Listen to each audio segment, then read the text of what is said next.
What are you saying?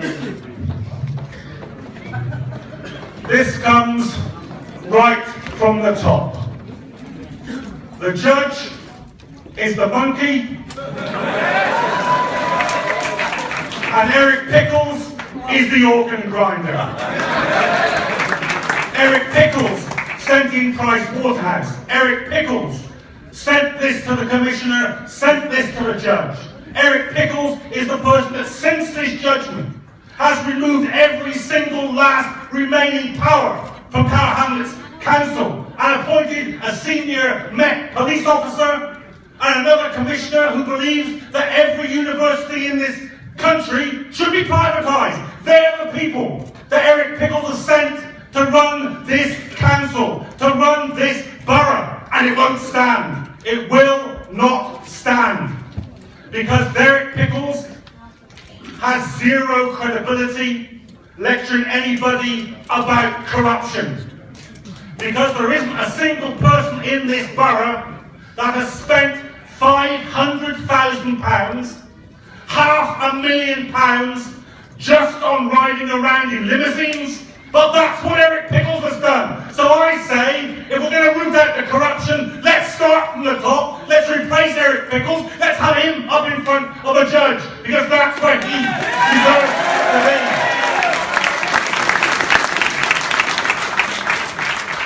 And if we're going to talk about electoral fraud, I'm in favour of a public inquiry into electoral fraud in this borough. Because when I was involved in the election campaign of 2005, when we kicked out Una King, I was the first person to complain to the press. I was the first person to complain to the Electoral Commission. I was the first person to complain to the police about the use of postal ballots and corruption in the Labour Party. So if we are going to have an inquiry into electoral corruption, I'll tell you this, it won't be Tower Hamlets first that are in the dock. It'll be the other political parties that are in the dock. And when I was complaining to the Electoral Commission, this is what they told me. The amount of votes that you're talking about wouldn't have made any difference to the outcome. But you know what this judge found? He found just 100 votes were fraudulently attained. So Look for Rahman would only have been elected by 37,295 electors. Finally, I need to say this. This is now in your hands. Your council has been taken away from you and dismissed by a judge incidentally, who in the last electoral fraud case that he heard in Birmingham, got it wrong. He kicked out 3 councillors, and when he was taken to court, taken to appeal by one of those councillors, Mohammed Afzal, his judgment was overturned, and that councillor was given back the right to stand in elections and to vote.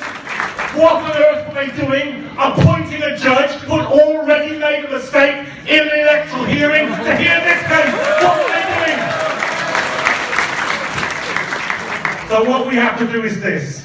We have to rely on the only 2 things that ordinary people in this borough have ever really had. The only real power that they have, their numbers and their organisation. So I call on every person here, go back to the ward that you live in and organise a meeting like this. This is great, this is magnificent, the turnout is fantastic, it's not enough. It's got to happen in every single ward, and I will come and speak, and I guarantee that every other speaker here tonight will come and speak in your ward to put this message over. The EDL have said that they are holding a demonstration on the 8th of May against Look for Rahman in this borough. I say to the judge, Look for Rahman didn't invent the EDL, but you have given a free invitation to the EDL to come back to this borough after we kicked them out. And one more thing, the People's Assembly has organised a national demonstration against austerity.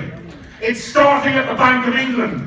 And we had always intended, and we had discussed with Look for Rahman and with the councillors, that it would end in Tower Hamlets on the 20th of June. And I've got a message for Eric Pickles, I've got a message for the judge, I've got a message for the commissioners. We are marching here, and that is an end of it, and you are the commissioners and no one else is going to stop us.